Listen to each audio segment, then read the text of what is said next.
салом дӯстон ва забономӯзони азиз, умедворам ки ҳолатон хуб аст, сеҳату саломат ва пур аз энерҷӣ бошед. дар ин дарс мехостам ки барои шумо яке аз мавзӯъҳои бисёр муҳим ва асосии забони англисиро фаҳмонам ки он connected speech, яъне сухани пайвастшуда ё ин ки нутқи пайвастшуда мегӯянд бо забони тоҷикӣ. ин мавзӯъ ба мо имкон медиҳад ки нутқи соҳибзабонро хуб дарк кунем ва бо забони англисӣ тез ва бурро гап занем.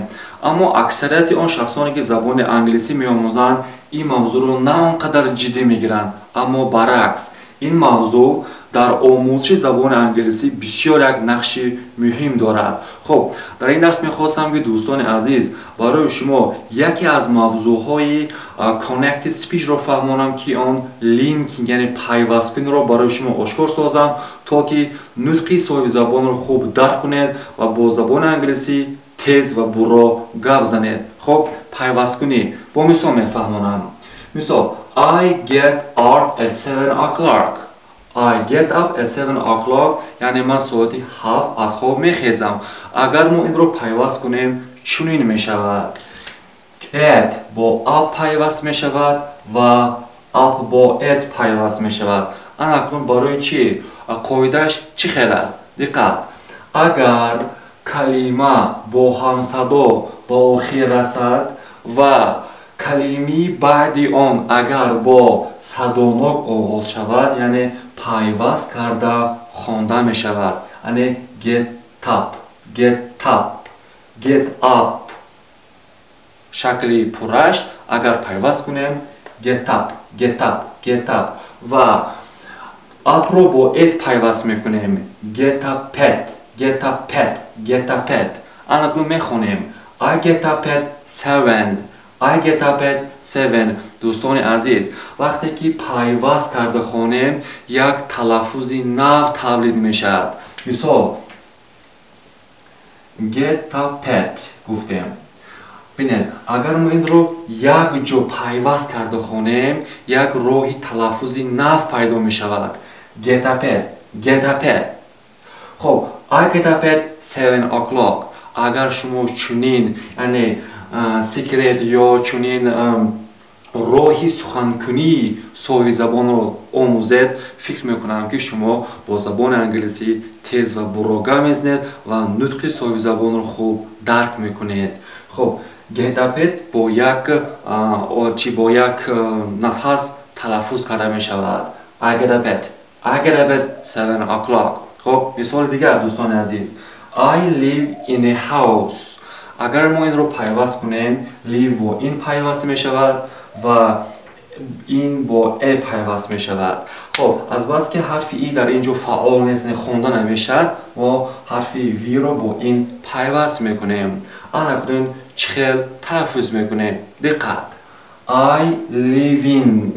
live-ро бо ин пайваст кунед living, living. инро бо a пайваст кунед living-не, living-не, living-не. акун мехонем I live in a house. I live in a house. шумо мехонед I live in a house, аммо мо агар пайваст карда хонем, ё ки соҳибзабон чунин мехонад I live in a house. шумо чунин мехонед I get up at 7 o'clock, аммо соҳибзабон чунин мехонад I get up at 7 o'clock. забономӯзони азиз, анакун мехостам ки барои шумо якчандон мисолҳо нависам, то ки ин мавзӯъ барои шумо осон шавад. So, let's start. мисол, an apple. An apple. An apple-ро агар мо пайваст карда хонем, ба фикри шумо чӣ хел мешавад? An apple, an apple. мисол, I want to eat an apple. I want to eat an apple. ман мехоҳам ки себ хӯрам. I want to eat an apple. мисоли дигар. An old man.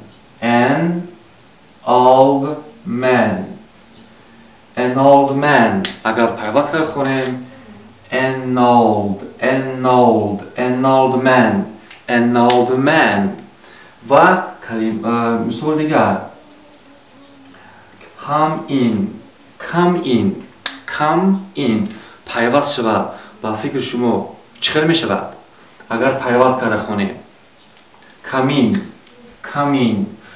دوستان عزیز از بس که حرفی در اینجا فعال نیست یعنی خوانده نمیشود ما امرو با این پیوست میکنیم come in, come in یا اینکه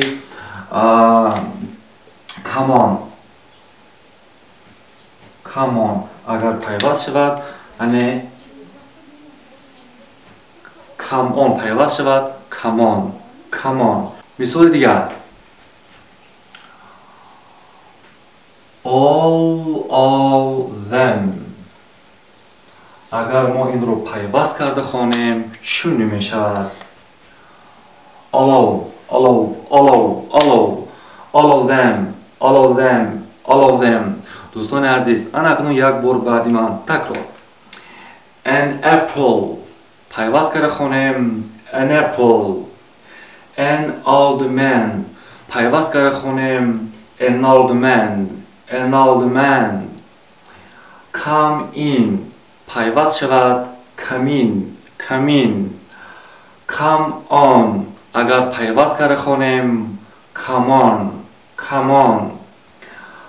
all of them اگر ما این رو پیوست کرده خوانیم چون می شود all of them get up at پیوست شود get up at I get up at 7 o'clock live in a پیوست شود live in a I live in a house دوستان و زبان آموزان عزیز پیوست کن رو آموزید و در عمل اجرا کنید تا که نطق صاحب زبان رو خوب درک کنید و اینچنین با زبان انگلیسی برا و قلای و این تیز گپ زنید. میخواستم برای شما یک دو سوال دیم جواب همین سوال رو در کامنتار یعنی پیوست کرده نویسید when do you get up